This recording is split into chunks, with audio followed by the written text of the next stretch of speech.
Hello, everyone. This is round two of our book club for Orthodoxy. We're going over the second chapter, the Maniac, something that we've been looking forward to, and is something that I think last time we were talking about how excited we were for this one. This is a bit of a longer chapter, so I thought about just reading the beginning section, just to kind of uh, give an idea to most people about where this chapter kind of goes, and then um, we'll start the discussion from there. Chapter 2, The Maniac. Thoroughly worldly people never understand even the world. They rely altogether on a few cynical maxims, which are not true. Once I remember walking with a prosperous publisher who made a remark which I had often heard before. It is indeed almost a motto of the modern world. Yet I had heard it once too often, and I saw suddenly that there was nothing in it. The publisher said of somebody, "That man will get on. He believes in himself." And I remember that as I lifted my head to listen, my eye caught an omnibus on which was written Hanwell. I said to him, "Shall I tell you where the men are who believe most in themselves? For I can tell you. I know of men who believe in themselves more colossally than Napoleon or Caesar. I know where flames the fixed star of certainty and success. I can guide you to the thrones of the supermen. The men who really believe in themselves are all in lunatic asylums." He said mildly that there were a good many men, after all, who believed in themselves and who were not in lunatic asylums. "Yes, there are," I retorted, "and you of all men ought to know them. That drunken poet from whom you would not take a dreary tragedy, he believed in himself. The elderly minister with an epic from whom you were hiding in the back room, he believed in himself. If you consulted your business experience instead of your ugly individualistic philosophy, you would know that believing in himself is one of the most commonest signs of a rotter. Actors who can't believe it, or actors who can't act believe in themselves, and debtors who won't pay.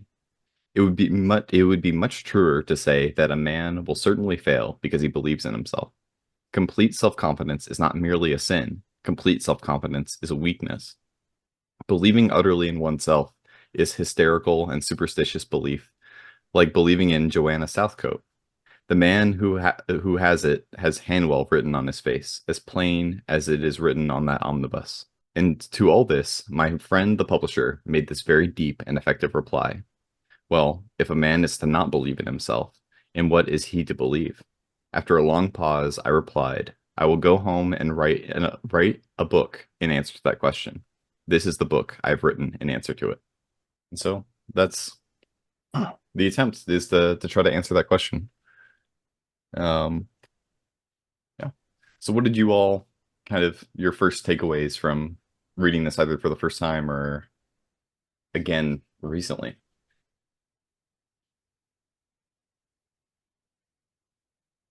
Well, the first thing that comes to mind is like the fact that we don't have insane asylums anymore. Mhm. you know, my sister works for a mental health facility, we'll say. Um and so but it's mostly for minors. That's mostly their clients are minors or adult rich adults with rich parents kind of a thing.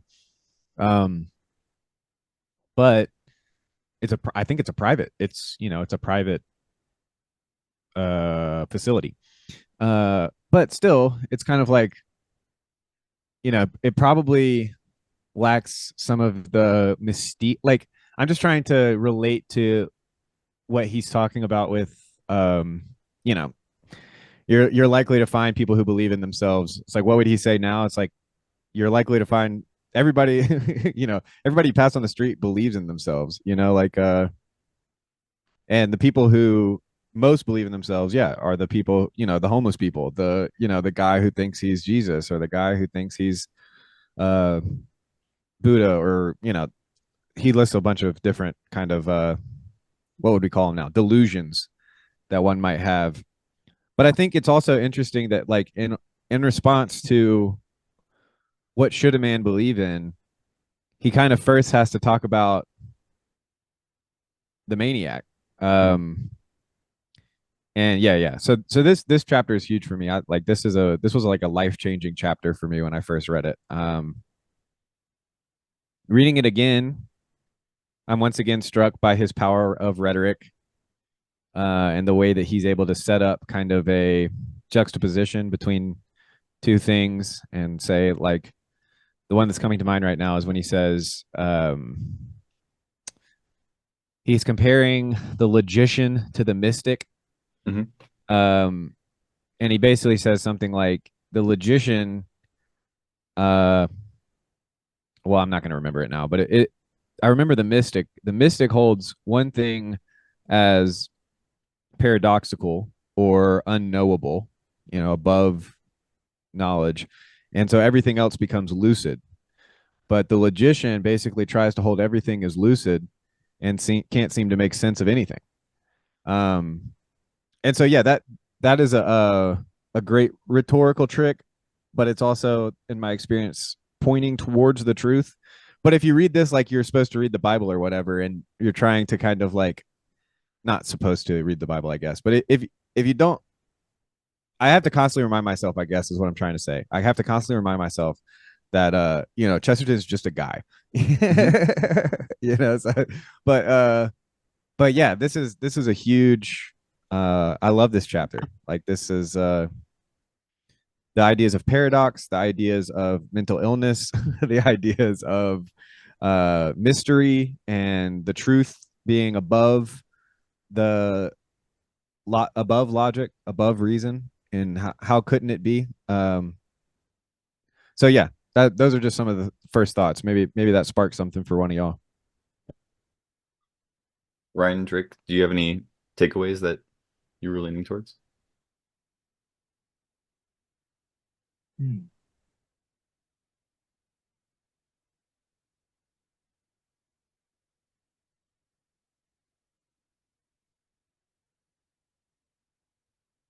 I think this chapter was definitely, like you're saying, a draw of comparison of who the maniac is. And it's the man who you think is the most sane person, but is not truly the most sane. He's the most insane because he's the numbers person. He's trying to create this whole world on his own, but it's Chesterton is trying to describe, it's the person who's letting go of control over himself is the person who's the most sane. And so it's like that interesting draw comparisons. The person you think is insane is the one who's sane, and the one who is insane is the one you think is sane. Mhm. It's like the madman is trying to or the maniac is essentially just trying to gather, like all of the sand into his hands and stop it from falling between his fingers, you know? And he's just like, why is all the sand falling between my fingers? What is happening? And he's trying to gather all the sand together, and he's just trying to keep it coherent, within his own little system, his small and limited hands. And then the mystic is like, okay, the sand is just gonna fall away. Like, just accept it. It'll make your life a lot simpler. I as somebody who like studied linguistics at one point, like there's a whole lot of kind of wild theories out there. Like every language is sort of connected to every other language via this like broad overarching theory. And it's crazy the lengths that people will go to try and get all of the languages in the world to kind of fit together in this particular way. It's very unnecessary because it just kind of reduces the magic of like, wow, there's all of these languages and this is how they work. Oh, this is crazy. This is really cool. Versus, I'm going to prove that everything is descended from Basque. Like, what are you doing, my man? What are you doing? You're trying to get the sand to stick together in a way that it cannot stick together ultimately. You know, I related quite heavily to this chapter just in terms of like I have been in the position where I have tried to systematize everything and just, not just because of my inexperience, but also because of the fact that you kind of can't without going a little bit crazy. Um, so I think I've learned over the years just to kind of leave a lot of it to, um, even within an academic context, to just leave a lot of it to, oh, wow, that's really cool. We'll sort of take that into account, you know? It's easier with softer science like certain aspects of linguistics, and perhaps that's why I'm attracted to it, because it is rather softer and more like, hey, here's how these things work, rather than as like Chomsky might have tried to do, or some of the more recent linguists who are kind of spiraling down to narrower and narrower points of truth, or trying to confirm their own systems. That just sounds maddening versus like, oh, you know what? I love how these languages work. Why am I trying to create an overarching theory out of them? Like, It- it's intellectually edifying to an extent, but then you just start trying to cram more and more into that little box of sand that is inevitably going to fall apart when new information is uncovered, or a new pattern comes that is more, effective, I suppose. I don't know. You It's reminded me, there's a joke from a movie where there's a Greek guy and he is trying to prove the Greek roots of all words, basically. And so he goes into this diatribe about how kimono actually comes from a series of Greek words that are all put together. And I think that's very much along the same lines as, or similar lines of what you're talking about, Drake, about how like if you have this overarching theory, um, well, and Chesterton writes about this too, about like if somebody thinks that there's a conspiracy against them, all you can say is all the people everybody denies that they're part of this conspiracy. It's like that's what people would say, and yeah. it's this commitment to this structure, I guess. Yeah. Yeah, that reminds me of a phrase Slavoj Žižek uses, or not a phrase. I guess it's just more of like a metaphor or an image. I can't remember what the metaphor is supposed to point to because the image is so clear, but it's the idea of someone who's paranoid but right.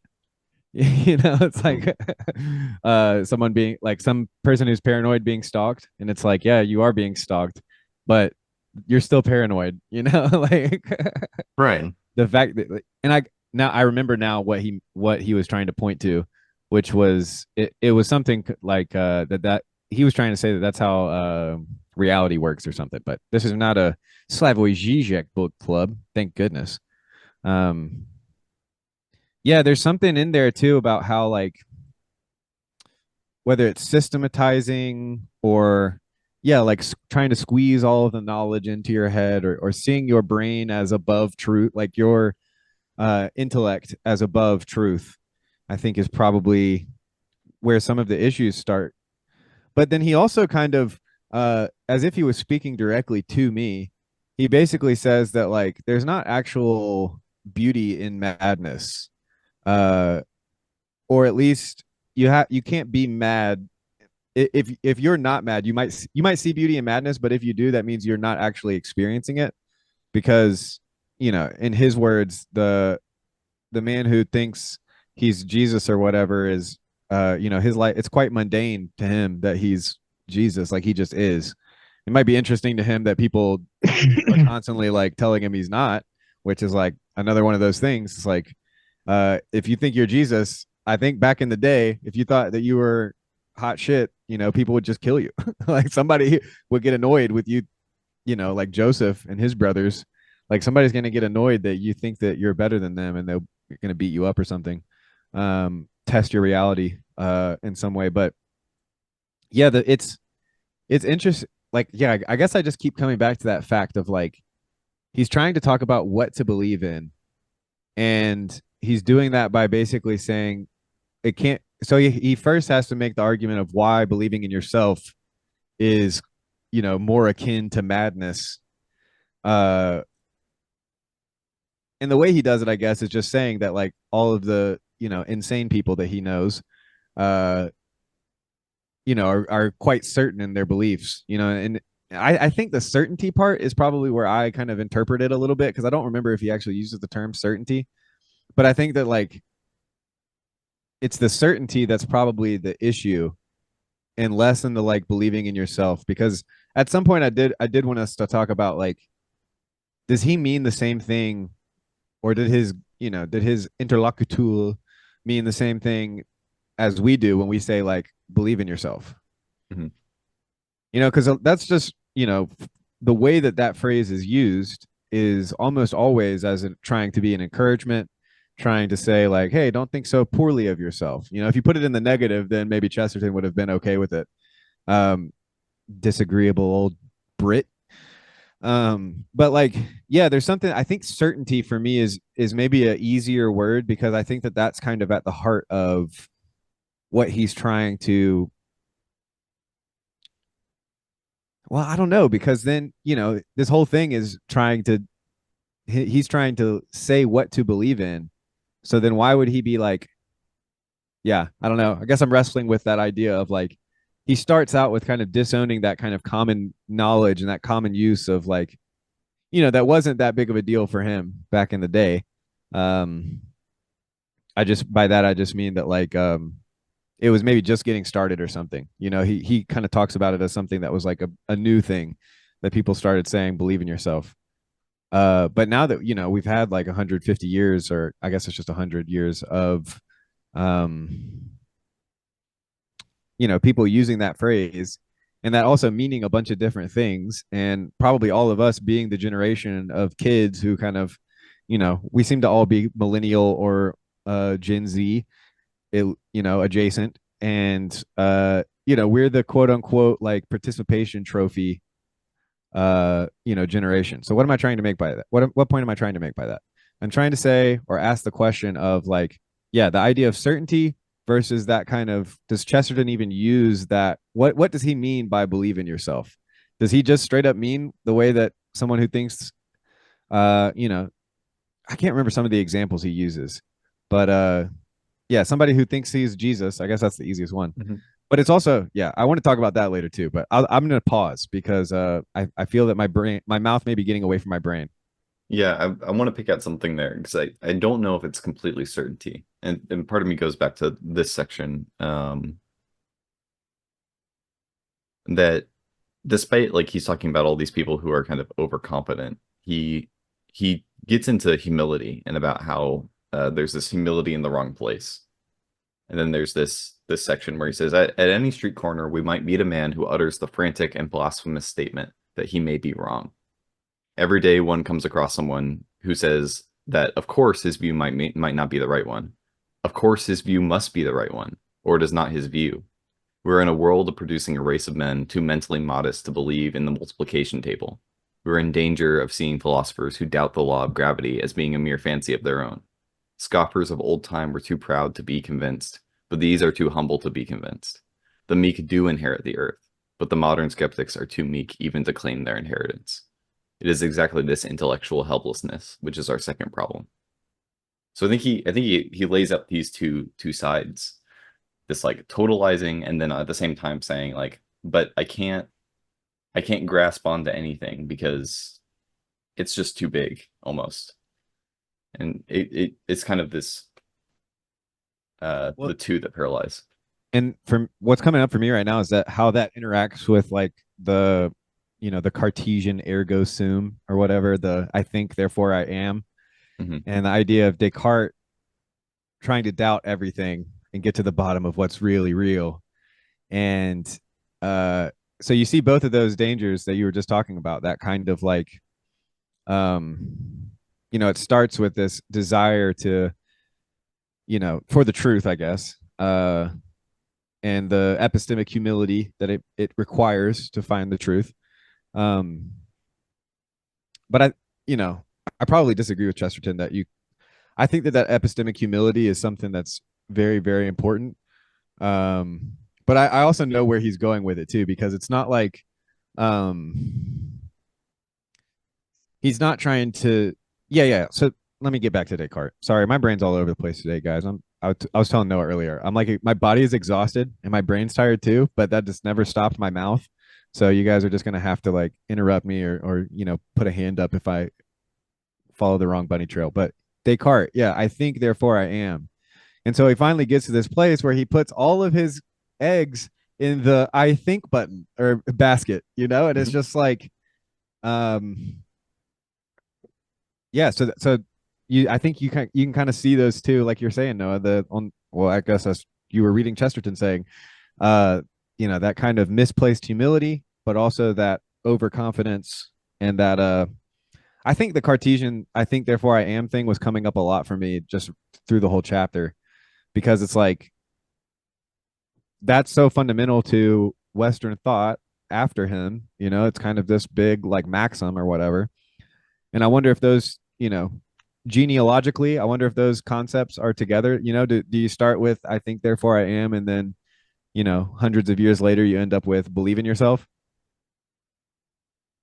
I think it has to be, right? Because it's a recentering the world on you. And Descartes tries to pull it out when he's initializing it for the first time. He kind of points to God. He says like, okay, as soon as I think therefore I am, he goes immediately to there must be something that's perfect that I'm looking at. That must be God. Um, but as soon as you have the skeptics kind of come in, the materialists come in, I think they take it up and then they say, well, obviously not the God part because it's not part of our structure. And then and to be honest, I think that's pretty weak. Like Descartes' take that God is very clear from the system, I don't think is very obvious to most people other than him. Well, I think that it was necessary for him to continue thinking. Oh You yeah. know, like I do truly think that if you arrive upon, you know, thus spake Zarathustra, uh, you know, God is dead, we have killed him. When you not understand when I well, I shouldn't say understand. I think I understand what Nietzsche was talking about with the death of God.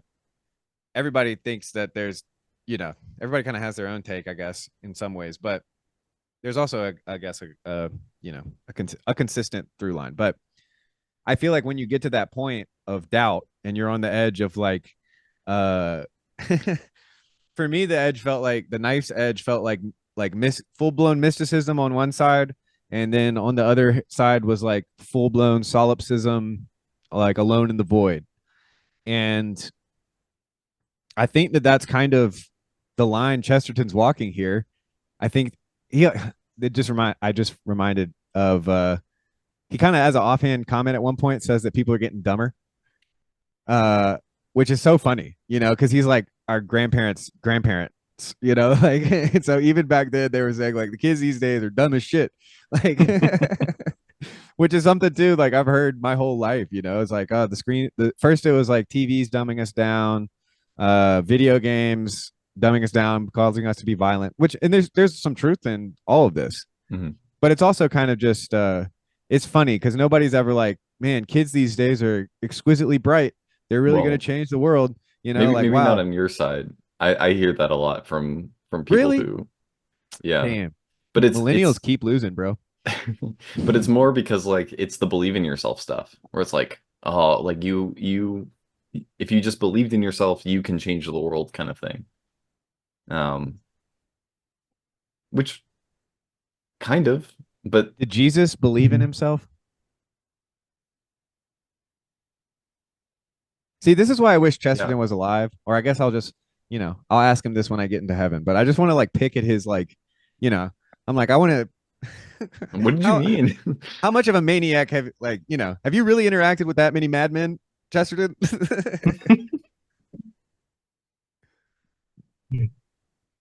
It's also very British of him to always bring up fairies. You know, whenever he starts Oh talking yeah. about enchantment, it's like fairies. It's like the first thing, uh, you know, which I guess for that part, that might be a good question for discussion too, is like he claims that basically atheism or not believing in God, scientism, is a much more inhibitory belief Mhm. system.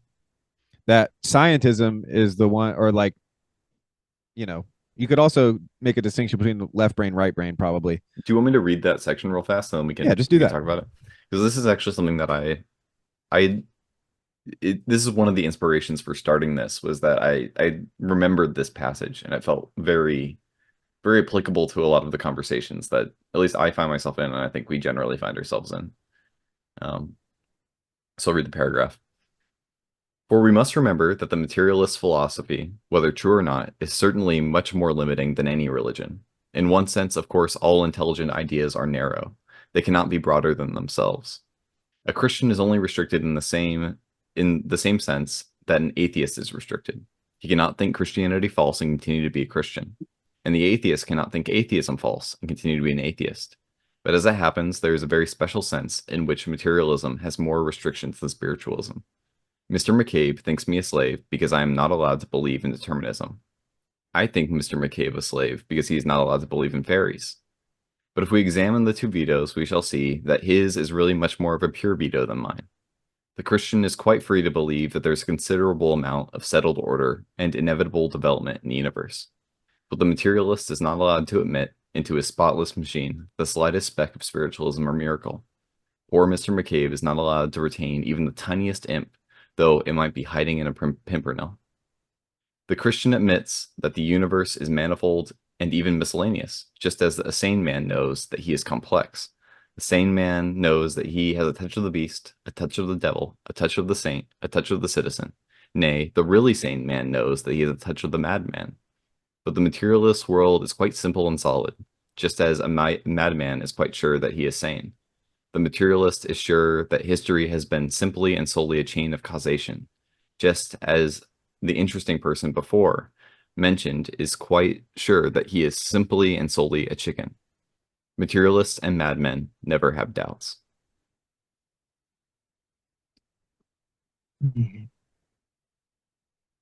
Yeah, it's almost like doubts are the spinning top in Inception. Mhm. You know, like that's how you can know if you're like sane or not, is if you're like doubting. But like, as soon as you kind of, which this is where I think it gets complicated, because I want to go a step further and, from Chesterton, I guess, and towards the idea of like my whole thing, Christian absurdism. But uh but yeah, that's such a powerful part of the book, and it seems like a relief that this truth was not like discovered 5 years ago when Peterson and Sam Harrison, lol, Sam Harris debated what is truth or whatever. It's kind of nice to hear that kind of like you're talking about, Noah, like the resonance with today's conversation is very cool. Yeah. Hmm. And I guess it's interesting to see the world that we're entering in, where I think materialism is the default position to a certain extent, at least where we live. And so I I would think say that, not for long. That's what it yeah. feels like to me. It feels like, I've seen more increasingly mainstream outlets kind of talking about the potential rise of a new paganism. Mhm. Which I wonder what Chesterton would think about that. Like he might think of like paganism as like a step above, one ring up in hell above materialism.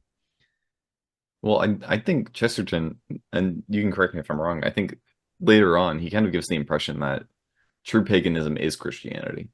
Like the like if you were a real pagan to like the fullest extent, the best version of it, it would look very Christian. Yeah, and you can see the influence. I think I saw a video come across, or no, it was a tweet about Tolkien and the fact that Lord of the Rings is not Christian, it's pagan. Um, and I was just like, okay, bud, like maybe, but I do think that there was a string of, and you can see it in the way. I mean, I'm not an expert on this, I'm just an autodidact, so I say things like I know what I'm talking about. But when C.S. Lewis and Tolkien basically said that they wished that they had kind of like an old English myth. They were kind of wishing for that kind of, which they have Beowulf, which is not bad. Like but they wanted something even further back, I guess, something akin to the Greek pantheon, or some of the just myths of different people. They lived in the height of colonialism after slavery, basically. Like they know the whole big world exists. They're getting all these books. What keeps coming up for me too is there's another TLC book club going on right now, and they're doing uh Moby Dick. Oh. And I think that there's definitely some tie-ins here with Ahab being the monomaniac, Yeah. and then the fact of that book being kind of, well, Hubert Dreyfus. I don't know if people are familiar with him. YouTube philosopher, R.I.P. He's now passed away, but he did a lot of work on Kierkegaard. That's how I found him. But he does a series on. He did a class on Melville too, and he talks about Moby Dick being essentially. He reads it as an apologetic for polytheism, Hmm. and so yeah, I'm sure that the other TLC book club is maybe going to disagree with that. Maybe not. I don't know. I haven't watched it yet. I've just seen the things come up, but yeah, there's something about that. Okay, what I don't know if I can do the thread repair to get back to where we started, but um, yeah, that kind of neo-paganism, the kind of uh, I guess this is like a re-enchantment. You know, you kind of get the wheat with the tares in that sense. You know, like and but he uses fairies again. You know, like he doesn't say angels. I mean, he does later on in the book, but you know, like it's weird that he starts with fairies, and I think it has to do with the kind of like his time and place. Like I think if I remember correctly, that's like right around the start of photography. So you take these photos and it's like exactly like what it looked like in real life. So you think, just like VHS looked so clear back in the day. But like, but then you see this little, dust mote or whatever, I'm not going to be the T-Grog here and just kind of say that it was a dust mote, but like, you know, there's this famous scandal or like conspiracy with this guy who made all of these like fake photos, and he would like travel around as like a like a carnival act or whatever, and it's like see the fairies, and I think he even kind of started a cult or something like that. Vague memories, don't know what I'm talking about. But yeah, I wonder if that sparks anything for you guys. Well, I think, and I'll open it to Brian and Drake because I haven't even heard from them too much, but I think photography kind of marks the collapse of a lot of this, where I think there's a certain level of ambiguity that's left open right before photography, where you see something rustling through the bushes and you're like, that could be an animal, that could be something else, I don't know. And then with photography, with a lot of I think like Hudson as one of these, like the traveler, or not, no, Hudson is the one that's he's a part of the Hudson Bay Company, but this like movement towards finding every plant and documenting every plant and making sure that you have a totality of understanding all the beings in the world. And that's where you see kind of the collapse of this mythos around, I don't know, I think everybody kind of knew to a certain extent. Like if you talked about dogs, you're not going to talk about them in the same ways you talk about like the Mothman, for example, or any of these other like cryptids and stuff. Like it's not the same. Um, or the skunk apes or any of these like mythic creatures or fairies. There seems to be a built-in understanding that they're different, that they're not functioning in the same way as these kind of like, I don't know, as something as common as a deer, right? There's something special. And so I think with photography, there's this line now drawn where it's like, okay, everything on this side of the line is real and everything on this side of the line is false. It's like, well, yeah, there's some difficulty with that. Well, and you'll hear people say like, man, I wish I had had that on tape. Or I wish, if only we had been recording, we would know we will know what really happened, you know? Uh, but yeah, that's just. Yeah. You would have an image of what maybe happened. Yeah. I don't know. Well, photography isn't always as accurate as we want to make it out to be. The camera will pick up certain sensors because it's either on film or digital, and digital isn't perfect either. And so I've seen images I've taken, and I'm like, what the heck is going on here? And it's either a flaw in the film or it captures something that you may not see to the naked eye, but also the naked eye may see something the camera may not. It's like trying Sensors. to. Sorry. I was about to say it's like trying to capture all of the colors that you see in, say, I have tried this so many times with my terrible iPhone camera, trying to capture all of the colors that I can see in a sunset. You well, there are ways to do it, but it's all in post and it's all a facsimile. Yeah, there's no way to do it. Yeah, there's exactly. there's Like tricks to not, imitate. yeah, like Yeah. not wild, right? Yeah. All you can do is imitate a lot of these things you see. Yeah, it's kind of interesting because you think it's like you're saying, you think it's a exact replica, but then you go back to the spot and it's not. Yeah. Well, and that kind of gets at what Chesterton too is saying with the the logician is trying to take the cosmos and put it into his head, and his head breaks, but the mystic puts his head into the cosmos and is able to see better for it. I think that's kind of the same image that you're putting together, Ryan, with the pictures, is that you think you have everything. You think you fit everything into the picture, but the picture can't hold all of it. It can't possibly do that. Sorry to interrupt, but No, that's exactly it. And that's where it comes back to what we were talking about earlier is why a thing like materialism and atheism doesn't work is because it's so limited. Like, let's talk about the Big Bang. If you say, oh, it's just this thing that created this, well, something had to create that domino effect in order to make this thing happen. Mhm. But for the materialists, it's like, that's it. Well, what's the creation between it? What's the mystery behind it? Let's explore that. And that's kind of maddening to me just to think, this is how much limited we are to it. The vastness of space, they say it's ends somewhere. Where is that somewhere? Define to me that definition. If you can't, there's a mystery behind it. And so we need to allow for these mysteries to occur and accept them. The materialists can't, because you have to have that finite definition behind their rudimentary definition and belief, because they can't deny it, like you're saying. there was I wanted to read a bit of a quote later on in the book, a bit of a spoiler, but I think this captures a good bit of it.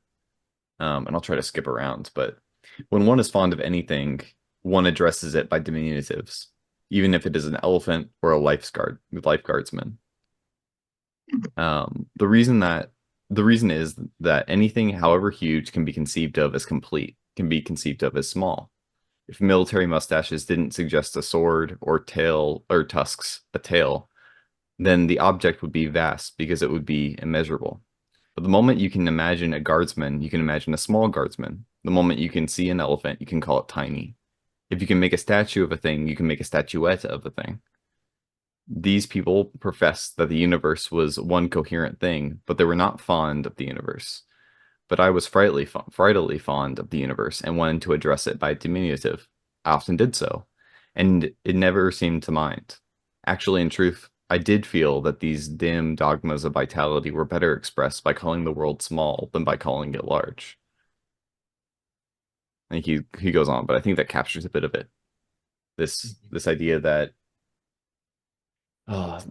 in the materialist framework, it's this infinite chain of causation that just goes on forever, and it's incomplete because we can try going back and walking on this line, but as far as you can see it, it continues on.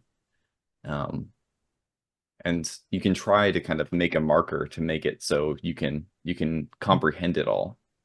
But it seemed in Chesterton's thought, it's the mystic who's able to finally say, this is the cosmos. This is the thing I'm able to conceive of generally. And so it can be a cozy cosmos as much as it can be a infinite one. Yeah. Which is where I think he did the right thing in talking about fairies specifically, because they are, at least in my mind, and we can talk about that, but like, let's just take that as granted. They're quite small. They're quite a small thing to bring up. And I think that that's nice because you're not jumping directly to, say, angels, right? that's a hell of a thing to kind of get in your brain, you know, if you're not used to thinking about that sort of thing. But like fairies, it's like okay, like it's a little, it's a small concession, and maybe that's the first in like a number of either dominoes or just, you know, it's cozy. It's nice and cozy. Mhm. You're not trying to put in all of this sand into your brain and stop it from falling out. I know I keep using that, but I think it's a good metaphor. It's there with imps too. The imps hiding in Imps. pimpernels. I love Imps. that image.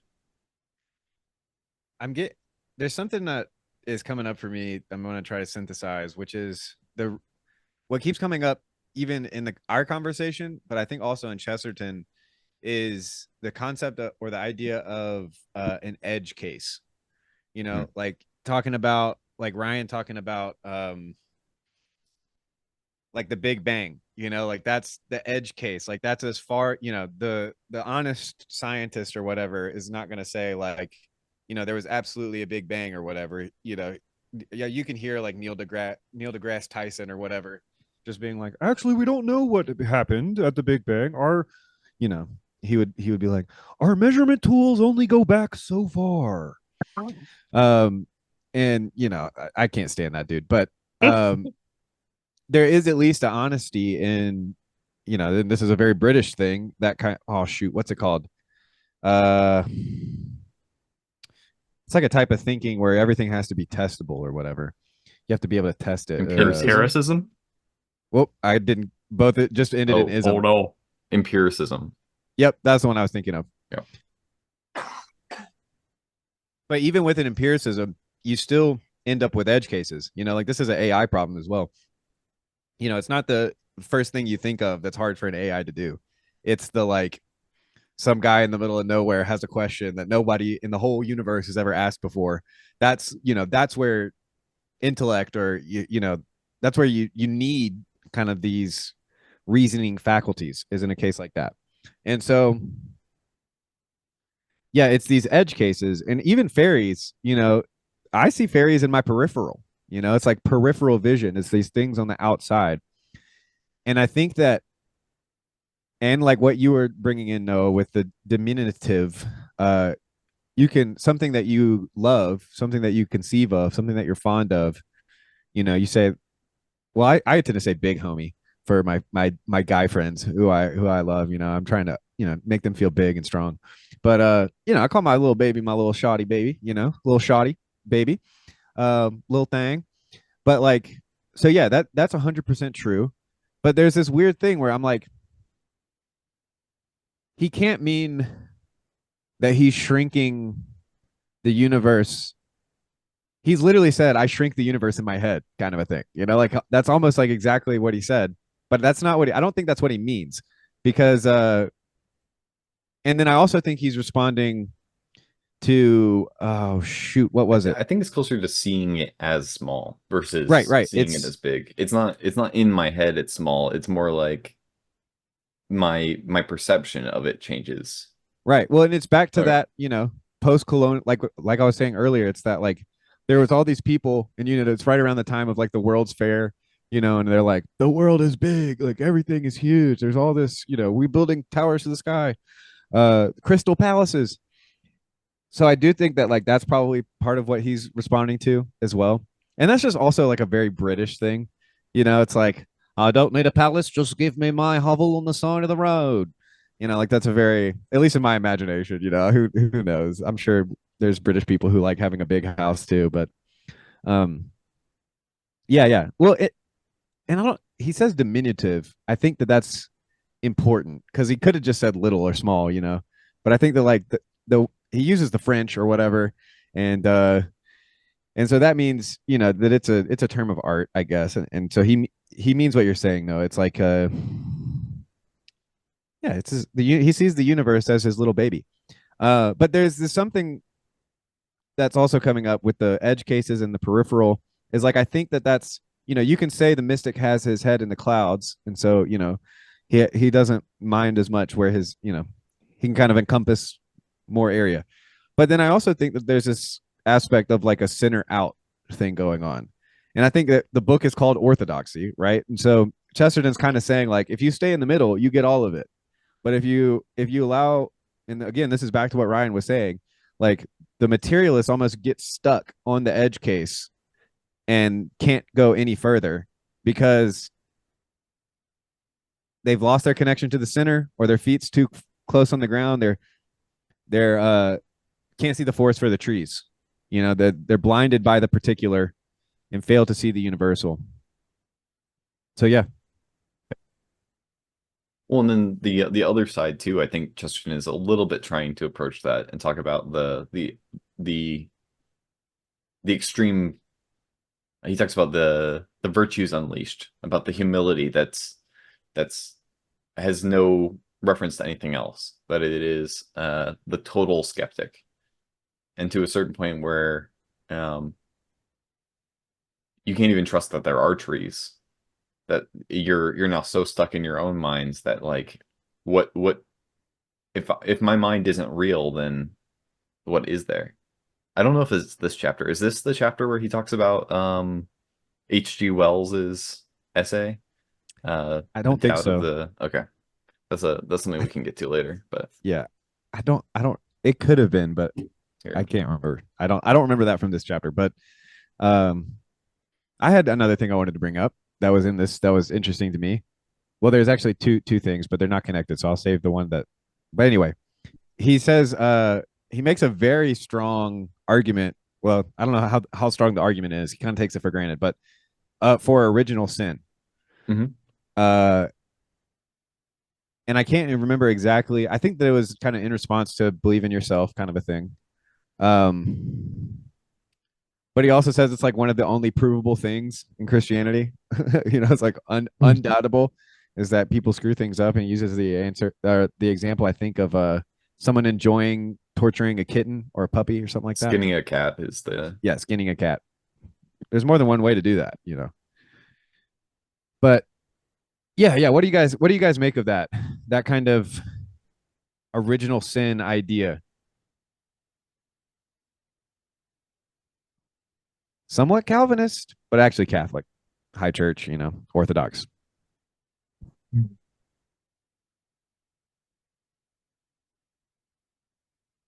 Well, Drake, I'd be curious to hear what you think of this, where you're Like coming from. original sin. Well, what Chesterton makes of it, because he says it's the most obvious, like McMo was saying. Would you agree with that? Would you have the similar takeaway, or would you say that is there I might be a mean, stretch there? in that everybody has fairly glaring flaws that come out in, the right circumstances. Everybody has, a certain temptation to, hurt people or take advantage of people. I mean, yes, of course. I think that people can try and hide it all they like, but yes, that's true. I think that's true of any of us, I think that denying it is very silly and also very trusting. I don't know. I'm not arguing against trust. I think that trust is also pretty important, but like, I mean, I don't disagree with him at all. I don't have any contrarian opinion on that. I'm still, theologically I'm trying to wrap my head around it still, but you know, just as a fact, I agree. I can't remember who said it or who I heard this from first, but I heard somebody call, and I also can't remember if it was total depravity or original sin, which is, you know, very parallel ideas, not exactly the same, but a lot of overlap. They described it as the human propensity to fuck things up. Mm-hmm. Yep. And it's so you get the kind of both senses of that, where it's like, well, you know, in a high church confession, you would say, Lord, forgive us for the things we've done and for the things we've left undone. You know, and so you get kind of both aspects of that. You know, because I think, and still to this day, I think that this is kind of a very standard. It's right on par with believing in yourself, where, you know, you'll think to yourself, well, I'm not that bad. You know, like I'm not out here, I'm not killing anybody. Yeah, I haven't murdered anyone, you know, and you just kind of jump to that place. But there's something too about like, yeah, I'm trying to, because he doesn't, you know, he's not a Calvinist. He doesn't use total depravity. And but to be honest, like I think it's splitting hairs to kind of, you know, most Calvinists don't mean total depravity. They just mean something closer to like universal or original sin. Uh, some Calvinists do mean total depravity, but yeah, there's I think when I first read this book, that was like a big piece for me, that like original sin was like the most provable thing about Christianity. And in some ways, you can kind of start your whole worldview as a Christian from, this is a very evangelical, Mhm. you got to hear the bad news before you can hear the good news kind of an idea. But uh, I guess as a, at the time, less agreeable or more agreeable, I should say, actually, as a more agreeable person, I was kind of wanting to be in apologetics or whatever. I was almost embarrassed of that belief of like, original sin, or that everybody's messed up. As Kendrick would say, I'm effed up, you effed up, but if God got us, we gonna be all right. Uh, but that's what I wanted. The other concept I wanted to bring in was the idea that there's something about that original sin that's connected. I don't want to say causally. Maybe it's just correlated, but it's connected in some way to the idea of mental infirmary, or mental illness. Like there's something about that kind of, there's a push and pull there, like as someone who suffers from certain types of experiences that people would call mental illness, uh there's an aspect of it that feels voluntary, and then there's an aspect that doesn't, and so what's the point I'm making? It's, yeah, there's something about that connection between the madness and the original sin that's coming up for me, but I can't quite put the words to it. Well, I think I would go a little bit of a different route, oddly enough. I think Chesterton is kind of coming up against some of the heights of humanism, which I think we don't see as much anymore. That was very much early America, a lot of those movements about how maybe we could, and this is also before World War II and World War One, but like, oh, we can make the world great, and uh, all we have to do is just trust in humanity, and we'll improve and we'll progress, and just like evolution, we'll get to like the perfect place. And there might be some rough points along the way, but it's all going to get better. And Chesterton kind of points out like you're in the process of doing this, and it's often Christians who are doing this too. They were saying they were letting go of the sin part in order to fully kind of trust in this natural progression of humanism. And I think that's where Chesterton is kind of pointing out to them, actually the brokenness of people should be the most obvious thing. Um, I don't Yeah. think today we have that problem though. Like I think for Oh, most part, well, no, this is where I think it's interesting. So I think as a culture, we understand people are broken, and it's very obvious. Me Too movement, you have cancellation, like there's a very high degree of sin well, consciousness, but to I other think there is people, for white guys, for us four white guys, there is. But I think that well, there's I think that an argument that somebody might make in response to that is that there's a lot of people being told, um, yeah, back to what I was saying about, you can do anything, you can be anything, but uh, but denying original sin, and this is what PVK talks about with the secret sacred self, mhm, is that like whoever I am on the inside is most important, and you can't tell me anything. Like this is mine. It's like it's my secret sacred self. Like it's the God within. I believe, do I believe in Jesus? No, I believe in myself. Um and I do think, and I'm considered Mick woke in the corner, but my thinking 100%, if it didn't start with, original sin, it certainly ended with it. No, I'm kidding.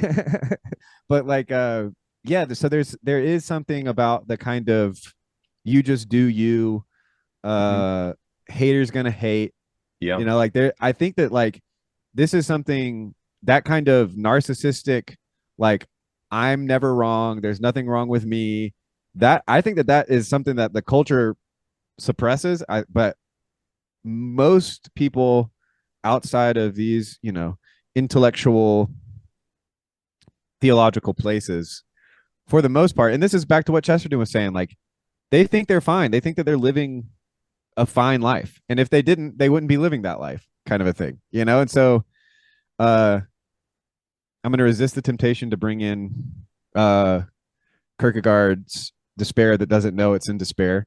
But because this also reminded me of a part where I can't remember what the context was, but he basically talks about how uh that maybe he makes this point explicitly. Maybe this is just something I thought while I was listening to it, but it's like Ernest Becker's Denial of Death. He doesn't mention that book, but he brings up the idea of denying your death. And so I think that there is a connection there between believing in yourself, uh, a materialism, and the denial of death. Not looking towards the great beyond, or even the final judgment. There's something connected to that with that doubt in original sin. Mm-hmm. And it's almost like I'm not sure which comes first. Do you first deny in your consciousness the reality of your impending doom, or do you start with the narcissistic belief in self, and then because you're so obsessed with that, you never even, how could you die? And there's even like a Buddhist there, you'll hear Buddhists kind of say this, like, before I was born, where was I? As if that were some deep thing, that time didn't move in a certain way. Like, like, no, something's going to happen when you die. And even if nothing happens, like, you should still, like, that means that whatever you're doing has, an expiration date. Like, I don't understand. But that's the thing, is that there's all of these issues that come up once you start trying to live in this materialistic uh realm. And again, it's like this is why paganism is probably better than scientific materialism, because at least like a pagan has some conception of death, the afterlife, what we're all here for. The imperialist or the humanist or the materialist, like, they're kind of stuck with what they got. And oh great. Noah has left me to just ramble and ramble. But yeah, there's something about that idea of like denying death. Does that bring up anything for you guys? Denial death. Oh yeah. That one is like the big thing with like people want to live forever. They want to create like systems of AI to store their brains. And it's been highly popularized, I would say, in our sci-fi realm and all that. I think a prominent example would be uh, in recent sci-fi would be Ready Player One. In the sequel to it, they literally are storing their brains on, and even the first one, if I remember right, the second one more gets into storing their consciousness over this network, and the effects on the civilization outside. You look at like that kind of novel system, the world around them is in desolation. They're living in storage containers, and they're just living in this virtual reality because they're trying to live forever, essentially. Whereas somebody who realizes they are going to die, the acceptance of death, but a healthy, I say, fear of death, is one who is more free than the one who's trying to live forever, say, because they realize the beauty around them more, and they're more conscious of that. And they have more of a understanding of like, hey, that tree there, that's a beautiful tree. Let's Right back let's at you. sit by that tree. Yeah, exactly. Let's sit by this tree. Let's go to the mountains. Let's climb that. And they realize the beauty of the conversations they have, comparably to a man who says, I will live forever, and I deny death exists because I am above death. I mean, there's also like kind of the paralyzing fear of death where you're like, I'm gonna die, and so therefore, what's the point of doing anything outside of my room where I can sit around and play video game and, eat microwaved top ramen and chick nuggets? Hey, you know what? go ahead, but like you're not gonna get much out of it. It's like kind of like the rotting thing, like the rotting world that you get in like Ready Player One. And almost the Mhm. flip side to that sort of like digital immortality is, and I've not read this short story yet, but everybody who's talked about it, or is it a novel? Is it a short story? I'm not sure. I Have No Mouth and I Must Scream, where essentially the premise is that I think it's a supercomputer has essentially locked all of these people in its system to live forever within a computer, but also to be tortured eternally within a computer. Um, Maybe digital immortality is not all that it is cracked up to be, you know. What's the name of that story? I have no mouth and I must scream. Hmm. It's like the opposite of the Yeah. story of my life. It's like I have a mouth and I can't shut up.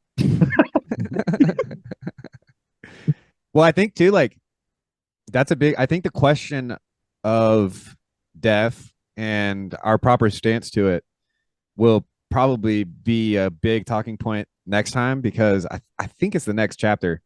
But he at some point he compares and contrasts um people who self-delete and martyrs and kind of the difference between the despair that might make you take your own life versus whatever it is that would allow you to kind of face the mouth of a lion or be burned at the stake and that be stoned to death, like all of those kind of things that.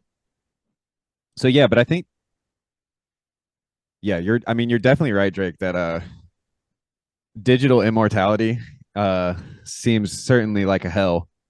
Um and I think for a lot of people it's easier to imagine hell than it is heaven. Mhm. Like I would it's say much so. easier. Go ahead. No, I would say so on that. It's easier to imagine hell. It's like, oh, endless pits of torture and despair. Ah, that makes sense to me. Just like going to work. Yeah, like going to work. Easy. Well, and it's the whole it's easy to be critical of something, but it's really hard to be able to make a picture of something beautiful. Like it's a lot easier to, your brother is building a Lego tower. It's a lot easier to go over and kick it down than to make your own. I don't know. Kicking Legos is might be harder than building stuff from them. It's a dangerous game. Yeah.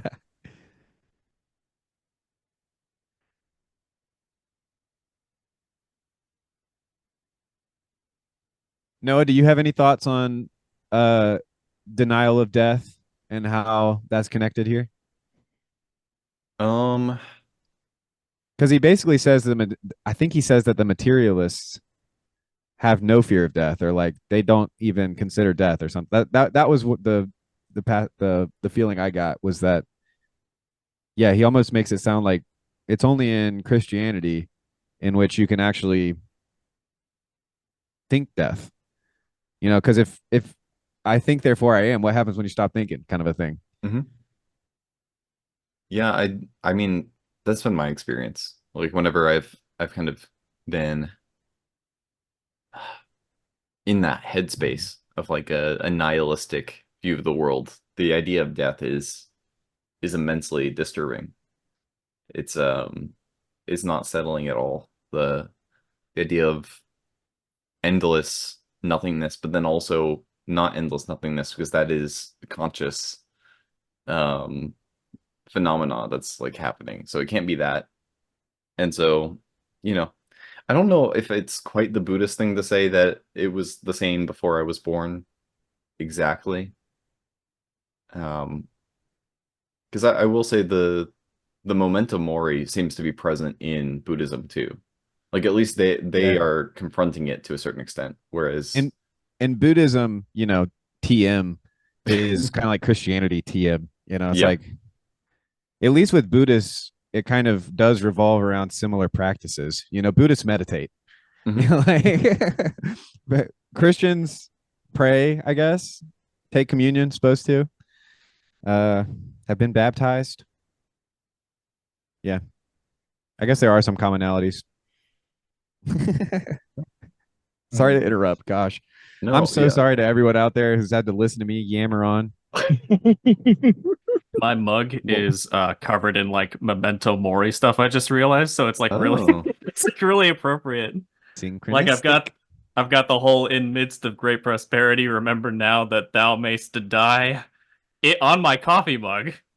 Then I finish my coffee and it's got a little skull, little skull and bones on the bottom.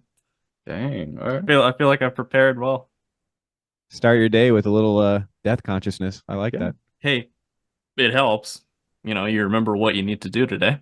Well, contribute The such that when you leave, you leave it better. Oh, I thought you were gonna say eat, drink, and be merry, for tomorrow we die. Hey, you know what? That day might come. I'm down. I really have enjoyed the Buddhist image of the you walk and there's a bird that sits on your shoulder. It's constantly telling you that you're going to die today. And it's the constant reminder. But Well, for Christ, it's even more insane, right? It's he commands us to die daily, to lift to up your pick, cross, to yeah, take Bear the your torture with you. yeah. I think that Chester, I can't remember what they are. I think that he has a couple of roasts or slams, a couple of bars on the Buddhists in this book. I can't remember where they are though, but He I think he links it with Schopenhauer when he goes after yep. Schopenhauer. Because I think he ties the nihilist stuff with Buddhism very much. And that's where I kind of I'm like, I don't know if it's quite the same. I think it's a lot of Western people reading into that, and then they take their Yeah. materialism with them into. Yeah. Similar to American Eastern Mhm. Orthodoxy. It's like I'm not trying to take away from them, but what they're doing is it's its own thing. American Orthodoxy has to be its own thing because that's the way the Orthodox Church works. So, Russian Orthodoxy is different than Greek Orthodoxy. There's different practices or whatever. I'm Mhm. sure there's more than that, but in different locations, obviously. Um, but yeah, I wonder if it's that kind of thing where he's more so reacting to like the British Buddhists, Yeah. and they're probably just sad nihilists because they don't live in like warm weather where Buddha was comfortable. They live up in the rainy and windy cold bogs. What was coming to me earlier, I started to change the subject, but the stuff about original sin, that the first thing that came to mind is the Jesus prayer and how it's very central to the Jesus prayer, the identification as being a sinner. Like, Jesus, have mercy on me, for I'm a sinner. And it's that of the reminder of sin as being a core component of understanding that this is broken. And it's not like, I don't know, this mutual community. If you don't have, if you are a complete person, if you are, you know, you become God. Like there's no, you don't need anybody else. You're who you need to be. You're complete. And I think that's kind of what Chesterton is running up against too. Yeah, he seems to be kind of, I don't know. Every paragraph feels like it's its own book. Like he could just write a book about that thing, and then, but he just kind of like throws them off, and he's like, "Yep, just one after another." Just Yeah, yeah, and there's something there. Well, yeah, that's the verse. It's Christ died for sinners, of whom I am chief. Like that's the kind of that's your ticket to the atonement. Is like identifying as a sinner. Um, or to quote Kendrick Lamar, "I am a sinner who's probably gonna sin again. oh, Lord, forgive forgive me. me." Dude, we've been quoting Kendrick. I love this. Yeah. You know me. Sorry, Drake. I've accepted my fate. Oh gosh, that's why you need a pseudonym like me, or you could be pseudo Drake. Ooh. Better Drake. Yeah, it could be. It could be good.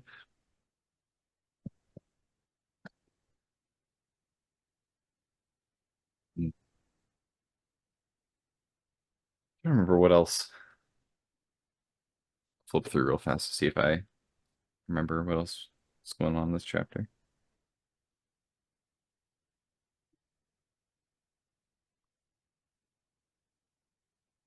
It would have been helpful to have someone on here who is, as talkative as me, but a much clearer thinker.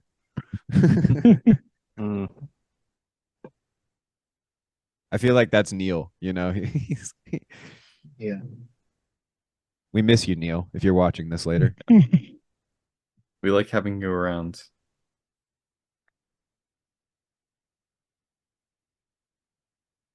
Did I dream this or was Tayo a part of this at one point? Taya was, and Taya Yeah. was not responded to like post generally, so I might have to reach out to him specifically and see what's going on. Hope you doing okay.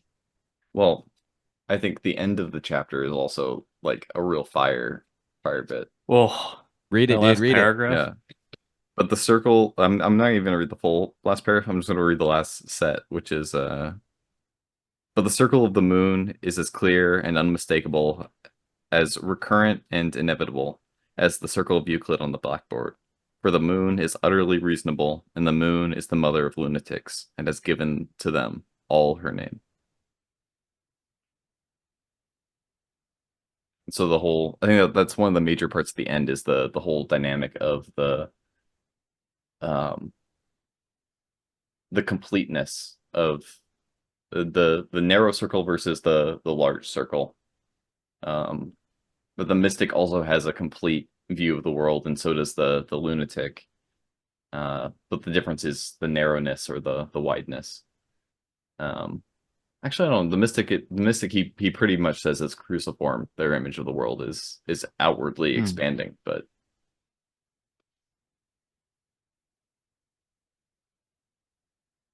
Shoot, I just remembered something we hadn't talked about yet. Oh no, it's gone. Yeah, lunatics, the loony bin. The man can write. No kidding. yeah.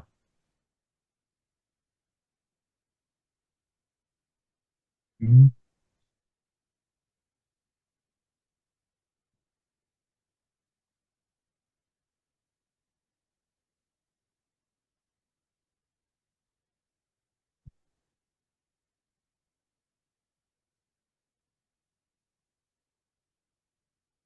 Oh, I remembered it. It was when he talks about genius and madness being Mm. close aligned or whatever. He corrects the phrase. Uh oh yeah, and then he also talks about how artists are much more sane than scientists. Yep. I did like I was that. like, check. Uh, but yeah, I have an issue because I often, I self-identify as mentally ill or insane. Uh, so I don't know what to make of that particular part because He'd I call want you to be like like, yeah, Edgar I'm Allan sane. Poe. Do what? Well, he said that about a few poets. He said that like Edgar Allan Poe. He's like Dude, I'm he sticking was up for our boy, USA, baby. Chesterton, you just don't understand. You didn't understand. You don't get it, man. You're not from here. well, it's pretty bad when a British person says you're morbid, Oh, you know. That's goodness. Me and my wife were in Richmond, Virginia, a couple of months ago, I guess. Actually, it might have been a year ago now. Good grief. But we went to his like the Poe Museum, got to see a bunch of his like his childhood bed and fairly interesting experience. Uh I wish I think he wrote a little bit like he wrote a couple of nonfiction things like on his ideas and stuff, and I was interested in that, but I couldn't find a good copy of them. Hmm. But I also might have just misunderstood the tour because I was kind of like there mostly supporting my wife because she's a bigger fan of Poe and spooky shit than I am. I'm a light boy. I'm not a dark dude. Um, but yeah. So that's another one of those like dream conversations. Uh, somebody like Edgar Allan Poe just talking to somebody like G.K. Chesterton. That'd have been really cool. Who else does he say? I'm trying to remember the ones he said. oh, he said Did he mention like Byron or something like that? Am I? I don't think you tripping? mentioned Byron. I don't remember one of those guys. That guy is pretty close to being mad. I He's the have to one look that into him more. I think Lord Byron is the one who, or no, I'm thinking of William Blake. Hmm. The guy, am I? Whoever did the one with the god who's like eating his own son, and it looks like this. You know what I'm talking Oh, Saturn devouring his about? child. Yes, that's the one. That's a banger painting. That whole series And is and when I absolute learned that bangers. he painted those on the walls of his own home, Dude, no, Goya was this is Goya. I forget what his first name was. Goya is That's who I was thinking I of. Yeah, I love that guy's style. I'm not gonna lie. yeah, It's that guy was just probably crazy. yeah, yeah, he was. I'm pretty sure he was. Like actually. But I think he had a hell of a life too. So I'd have to. I used to kind of have a phase where I was really kind of into his work and knew a lot more at the time about him. But and tried to take after. I think they called them like his black paintings, and I tried to take after them and learn some things about color and shade and stuff like that from there. But he probably had a lot of things going on. But I mean, I think one of the things that I don't know, one of the thoughts that I had was I believe in this chapter at some point, Chesterton is like, yeah, like the madman kind of hones his mind through the tiny circle of his ideology into a fine point almost, or like it's a fine point. But my thought was kind of like, well, when are the circumstances that you need a fine point rather than a blunt instrument, or even just sort of like a totality or an expanding nature? Like sometimes you kind of need like a spear. Mhm. There's a whole like spear fishing, trying to strike at a weak point. You kind of need a crazy guy. You kind of need like one weird, like Berserker, my say again, sorry. a berserker. Yes, no, absolutely. You kind of need that though, to a certain extent for certain things. Like you don't need it all the time. It's the same problem as a hammer. If all you have is a hammer, then everything looks like a nail. If all you have is a spear, everything looks like a weak point in the armor, and you stab at things and you just damage it. But like, I don't know. I feel as though, and maybe it's a problem of the metaphor that I drew that from it, but it's Goya in being kind of cracked, produced something that was wholly unique and fascinating and influential, at least to me and a lot of other people. And he had that spark of perhaps madness that, well, I don't want to romanticize it, like it did kind of focus him into something that was odd and unique. And what was it, like Chesterton himself said, like, you know, the guy who really kind of gets it acknowledges that he has a spark of the madman in him. Mhm. That's super important. And I was just thinking, like, again, like the utility of a spear. You kind of need like a sharp instrument sometimes, something with an edge to it, something with a point. Yeah.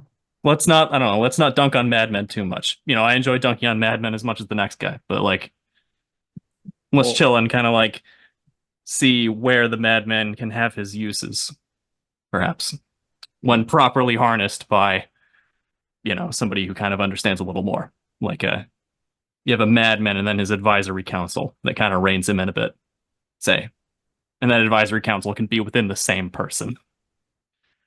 with and later on, spoiler alert, with later on too, the Chesterton talks about the he's like the cold queen of reason or something like that. But she reigns on her throne, and um uh all the fairies have to listen to her. And he almost seems disappointed at that fact, that like you have to. It's almost like if there was a possibility that 2 + 2 would not equal 4, Chesterton would cheer. But because there are certain rules to the world, he's like, okay, I'm willing to to accept that if that's the cost it takes to live in a beautiful world. It's the whole art needs a frame, and if you don't Yeah. have a frame, then you can't do it. Well, and I think too, like, because again, my personal story was reading this guy, reading Chesterton, Kierkegaard, and Thomas Merton kind of all at the same time. And the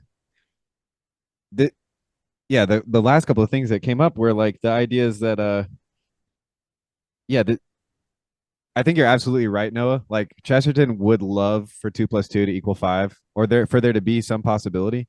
And I think that this is what Kierkegaard gets at when he talks about well, it's not just him, it's also in the Bible, but like what's impossible for man is possible for God. Mhm. And but I think that this is actually very, very much connected to the enchantment question, because if obviously 2 + 2 = 4, we can count it, blah blah blah blah blah. But there, like you're saying too, Drake is like pseudo Drake, is there's a time for that spear. There's a time to, uh, you know, here I stand, I can do no other. 2 + 2 = 4. We're not changing math, okay? But then I do think that there's, like you said, no, there's like you get the sense that he just wishes with all his might that there could be a possibility that goes further, um, or that the enchantment could be more realized. But I also think that he's very helpful in this area of kind of keeping you from going mad, because he does a really good job of uh I guess yeah, like reading him as someone who so many times feels mad. uh it's interesting because I feel him bringing me back towards sanity, towards normalcy, orthodoxy, even, bringing me back towards the rules. But then I remember reading this as someone who was much more certain about the rules, and how it kind of opened me up to all of this, magic. And so yeah, it's very, very uh yeah, and just I feel like, well, I think the more that I read him, the more I just feel like we would be friends, but it would be a very contentious relationship because I would always be bugging him. And I think he'd be bugging me too. But yeah, this He is. seems to love letters though, like people writing him letters, and Should I write him a letter? you can, yeah. And Don't expect to get anything back. but I think it's Or do. hilarious. He's like he's looking for an excuse to make something. It almost seems like he's not sure what to do, and so somebody telling him that they want a book from him about a certain subject, he's like, "Let's do this. Let's write this book. It's gonna be a really boring book, but I'm gonna write it." And He's a so braver man than I. So what does he believe in? Like, what is if this whole, thing started from what is there to believe in? What do we say? What is Chesterton? What is chapter 2? What do we believe in? Or, what does he believe in? What is he trying to say he believes in?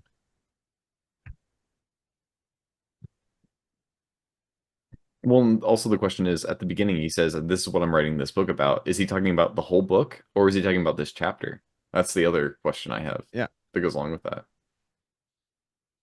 Well, I think that the book's called Orthodoxy. Uh, my best guess would be original sin would be the closest thing, that kind of fundamental brokenness that means we can't trust our abilities to transcend of our own power. And so that kind of, uh, and I wonder to what extent the kind of madness as the device itself is an edge case, but I think that it's also kind of speaking to, yeah, I think it's connected to the original sin. And I think that, like, yeah, that's probably like his first big thing is like believe in original sin. And so they're I think that the rest of the book, isn't the same. If you took out chapter 2, I don't think the rest of the book would hit the same, I guess is what I'm saying. Mm-hmm.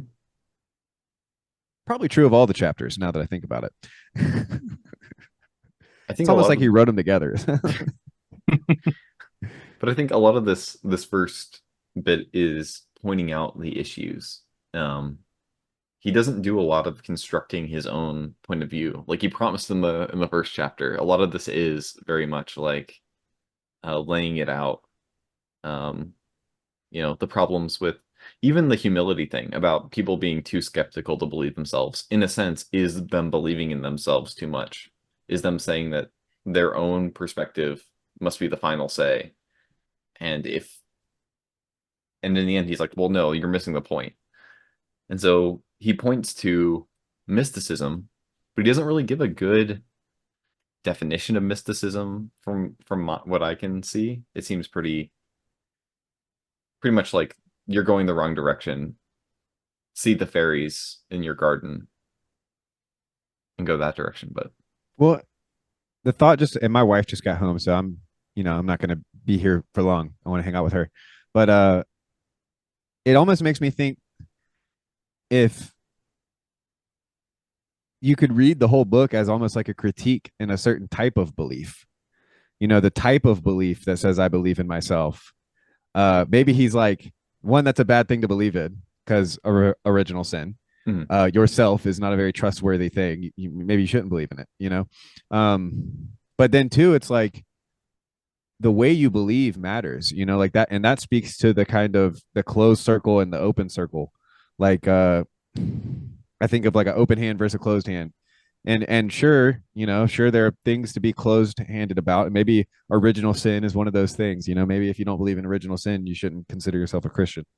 Hot take. I don't actually think that, but that I just mean that I think that that's the type of question he might be kind of even wrestling with or something, is like, yeah, what does it mean to believe, and what type of belief, and are you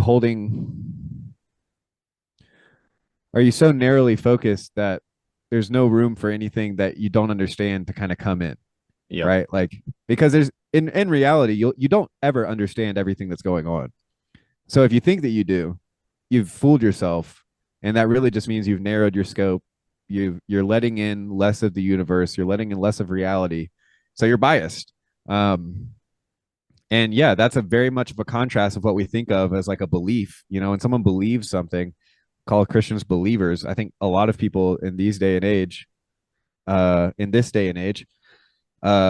think of belief as something that dumb people do, or that it's this like people are irrational, or it's for people who aren't as smart as me. But yeah, there's something about, it's like, yeah, most of those same people, if you went up to them, is like, do you believe in yourself? They'd be like, 100%, yes. And everyone must believe in themselves. So yeah, I think that'll probably be the last thing I'll say. But good hanging with you guys. yeah. Bye bye. Thanks for joining. Very well. Well, as we kind of, I think we'll close pretty soon because I think that sends off a good bit. Ryan, Drake, Yeah. do you have any last thoughts?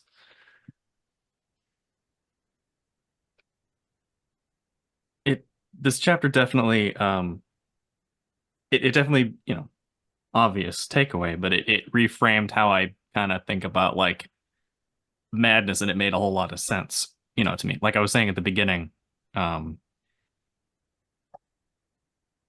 found that the most mental anguish that I've had is not just by letting things go and letting them be, essentially, but by trying to fit them into either my own personal designs or some overriding pattern, and running up against the wall of either I don't have enough information, which then means I have to go seek out the information and somehow make that fit in, um, or there's just too much information to begin with, and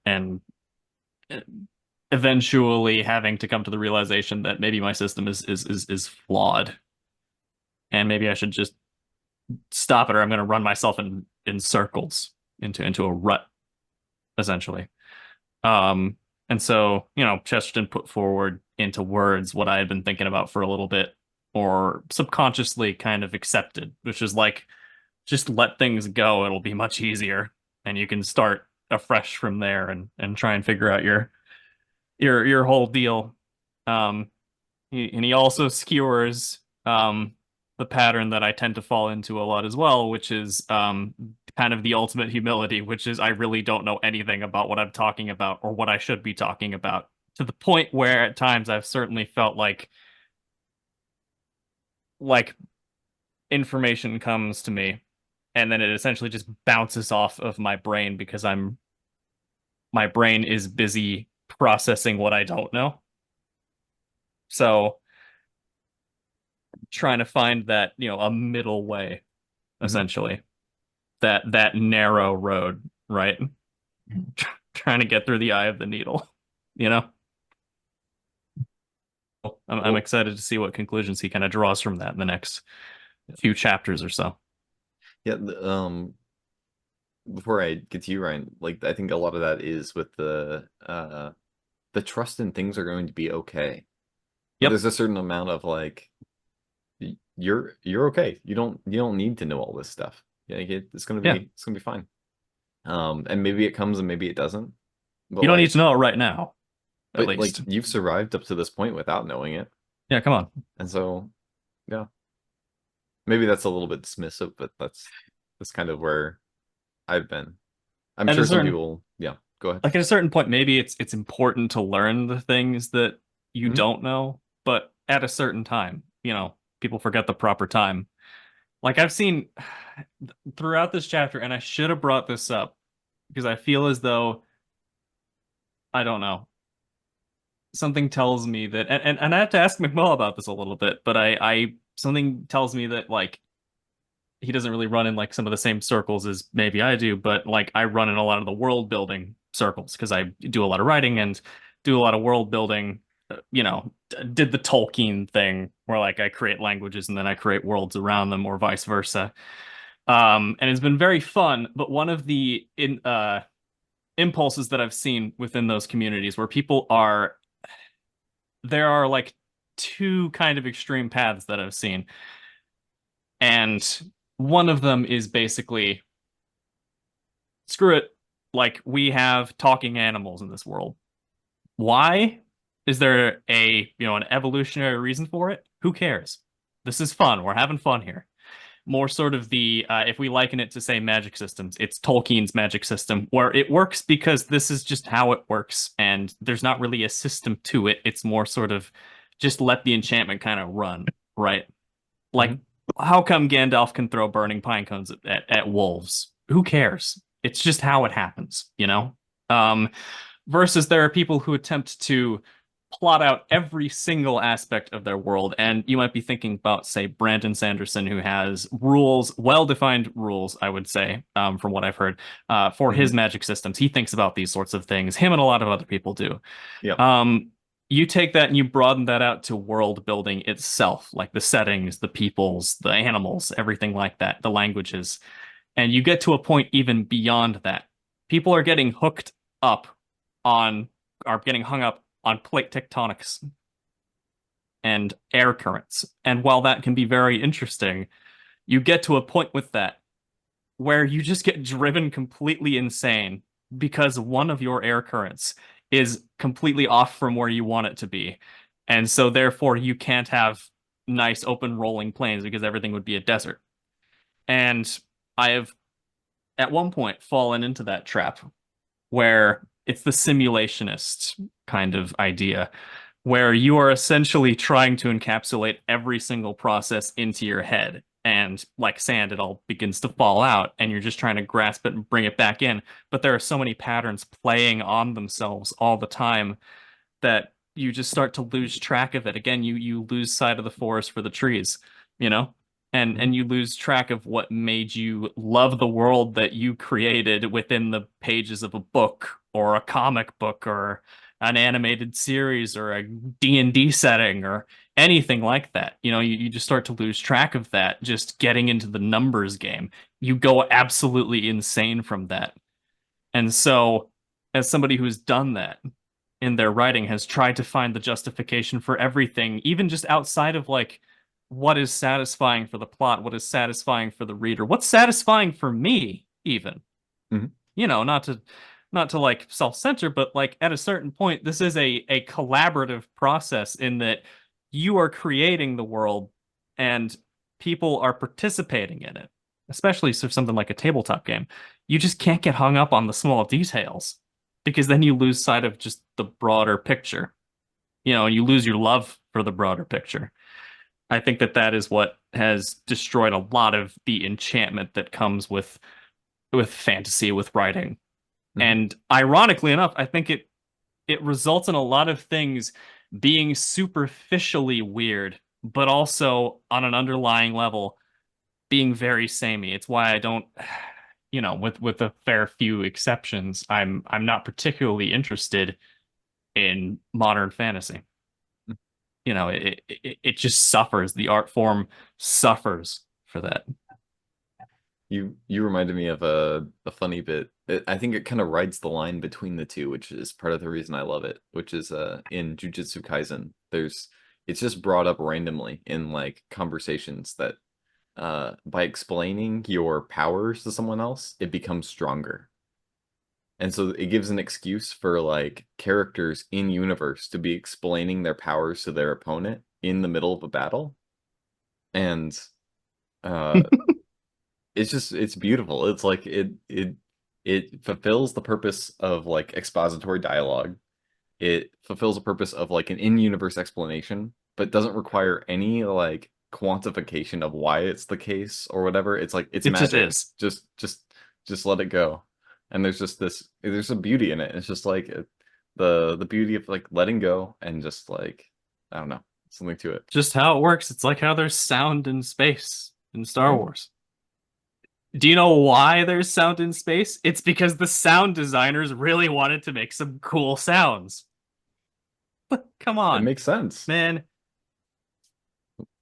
Ryan, did you have any last words or thoughts or I think pretty well we covered it. It's the same man is the one who acknowledges his own insanity and madness, and the insane one denies everything. yeah? I think that's a solid summary. Well, I think that that covers everything that we were planning on talking about. So thank you all for watching and listening in on this conversation.